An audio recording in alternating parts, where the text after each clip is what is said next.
માટે સારા સમાચાર હાલમાં સામે આવી રહ્યા છે, આવું નજર કરીએ।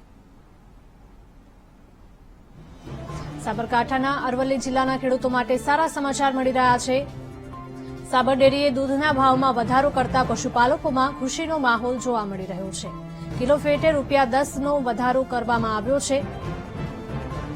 ડેરીની નિયામક મંડળની મીટિંગમાં આ મહત્વનો નિર્ણય લેવામાં આવ્યો છે।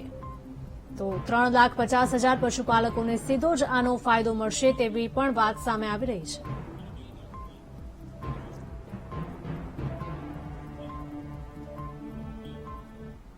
એ રીતે અમિતભાઈ શાહ સાહેબ પણ પશુપાલક અને ખેડૂતો માટે સહકારી મંત્રાલય બન્યા પછી જે ચિંતા કરે છે એના ફળ સ્વરૂપે આજે નિયામક મંડળે પશુપાલકોને સાબરકાંઠા અને અરવલ્લીના 3,50,000 પશુપાલકોના હિતમાં આપણે આઝાદીના 75 વર્ષ ગણતંત્ર દિવસ 26મી જાન્યુઆરી બાદ અને રામલલ્લાના પ્રાણ પ્રતિષ્ઠા નિમિત્તે જે દેશની અંદર રામલલ્લાના પ્રાણ પ્રતિષ્ઠા થઈ એ નિમિત્તે પશુપાલકોને ₹10નો વધારો કરવા માટે નિયામક મંડળે આજે નિર્ણય કર્યો છે।